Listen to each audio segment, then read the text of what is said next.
नमस्कार, स्वागत है आपका हमारे चैनल पर। 13 जनवरी को अमागी मीडिया लैब्स अपना आईपीओ लेकर आ रहे हैं। आज के वीडियो में इस आईपीओ का एनालिसिस करेंगे और जानेंगे कि कंपनी क्या करती है, आईपीओ की डिटेल्स क्या है और सबसे बड़ी बात कि आईपीओ लिस्टिंग इनके लिए अच्छा है या नहीं है।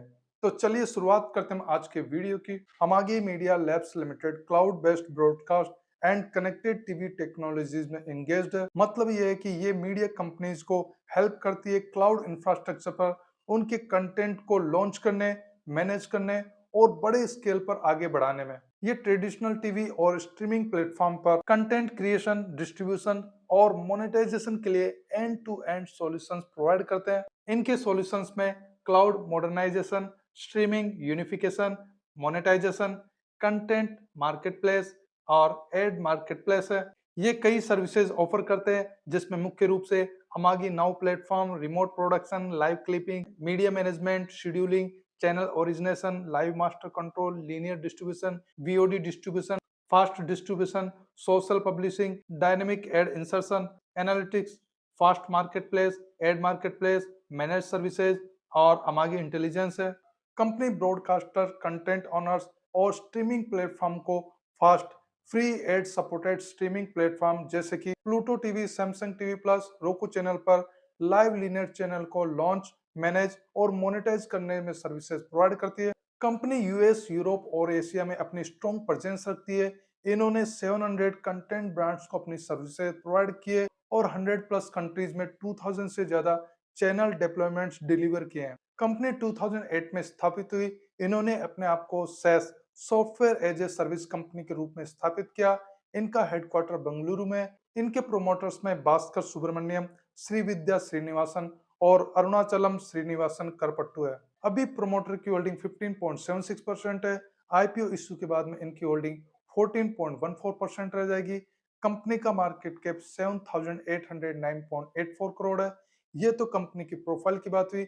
चलिए इनके फाइनेंशियल देखते हैं। 2025 फाइनेंशियल ईयर में इनके असेट 1425 करोड़ है। इनके असेट में ग्रोथ हुई है। रेवेन्यू 1223.31 करोड़ है। इनके रेवेन्यू में लगभग 30% की ग्रोथ हुई है। प्रॉफिट की बात की जाए तो कंपनी को लगातार लॉस हो रहा है। 2023 फाइनेंशियल ईयर में इनका लॉस 321.27 करोड़ था, जो कि 2024 में घटकर 245 करोड़ हो गया। 2025 फाइनेंशियल ईयर में इन्होंने अपने लॉस को और कम किया और इनका लॉस 68.71 करोड़ है। सितंबर क्वार्टर में इनका प्रॉफिट 6.47 करोड़ हुआ। अच्छी बात है कि कंपनी को प्रॉफिट हुआ है, लेकिन ये क्वार्टर का प्रॉफिट है। 2026 फाइनेंशियल ईयर में भी ये प्रॉफिट को मेंटेन कर पाते हैं तो अच्छी बात है। इबिटा का हाल भी प्रॉफिट की तरह 2023 और 2024 फाइनेंशियल ईयर में इनकी इबिटा नेगेटिव में थी। 2025 फाइनेंशियल ईयर में इनकी इबिटा 23.49 करोड़ है, जो कि काफी कम है। नेटवर्थ 509.45 करोड़ है। 2024 फाइनेंशियल ईयर की तुलना में इनकी नेटवर्थ में मामूली सी ग्रोथ हुई है, लेकिन 2023 फाइनेंशियल ईयर की तुलना में इनकी नेटवर्थ में कमी आई है। हालांकि सितंबर 2025 क्वार्टर में इनकी नेटवर्थ में ग्रोथ हुई है।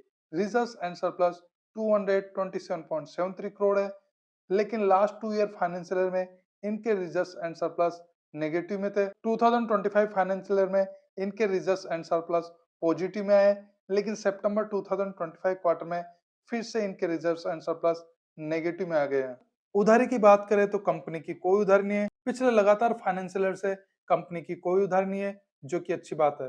केपीआई वैल्यू पर नजर डालें तो आरओडब्ल्यू नेगेटिव में है, जो कि -13.49% है, जो कि ठीक नहीं है। पेट मार्जिन भी नेगेटिव में है, ये -5.62% है। पेट मार्जिन भी खराब है।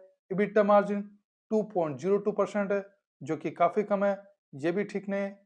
प्राइस टू बुक वैल्यू 14.10 है, प्राइस टू बुक वैल्यू ज्यादा है। ओवरऑल फाइनेंशियल की बात की जाए तो इनके फाइनेंशियल वीक है। कंपनी को अपना प्रॉफिट जनरेट करना पड़ेगा, इनको अपनी इबिटा भी इंप्रूव करनी है। कुल मिलाकर फाइनेंशियल को इंप्रूव करने की जरूरत है। आईपीओ का टोटल इशू साइज 1789 करोड़ है, जिसमें फ्रेश इशू 816 करोड़ और ऑफर फॉर सेल में 973 करोड़ है। एक शेयर की प्राइस 343 से लेकर 361 रुपीज है।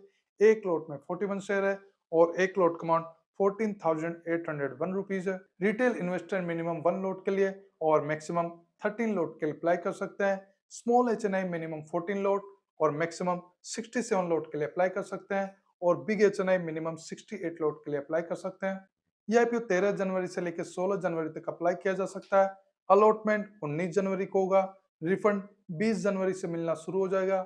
जिन इन्वेस्टर को IPO अलॉट होगा उनके डीमेट अकाउंट में शेयर 20 जनवरी को क्रेडिट कर दिए जाएंगे और स्टॉक एक्सचेंज में इस IPO के शेयर 21 जनवरी को लिस्ट होंगे। IPO में रिजर्वेशन QIB के लिए 75%, रिटेल के लिए 10% और NIA के लिए 15% है।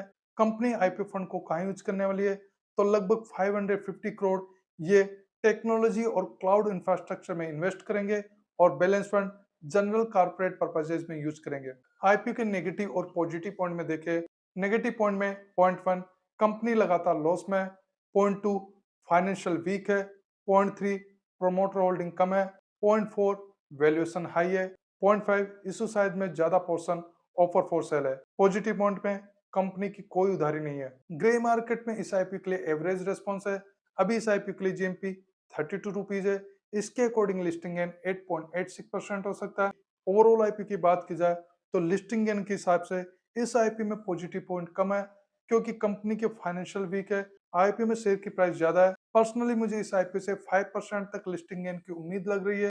बाकी आने वाले दिनों में देखते हैं कि इस IPO के लिए ग्रे मार्केट में डिमांड बढ़ती है या नहीं बढ़ती है, बट मुझे इस IPO से लिस्टिंग गेन की उम्मीद कम लग रही है। आप इस IPO को अप्लाई कर रहे हैं या अवॉइड कर रहे हैं, कमेंट सेक्शन में बता सकते हैं। आपको इस IPO को और अपडेट 12 जनवरी से मेरी यूट्यूब चैनल पेज पर पोस्ट में मिलता रहेगा और फाइनल ओपिनियन भी पोस्ट में शेयर कर दिया जाएगा। इस वीडियो को लाइक कीजिए, शेयर कीजिए। अगर आप हमारे चैनल पर नए हैं तो चैनल को सब्सक्राइब कर लीजिए। वीडियो देखने के लिए धन्यवाद।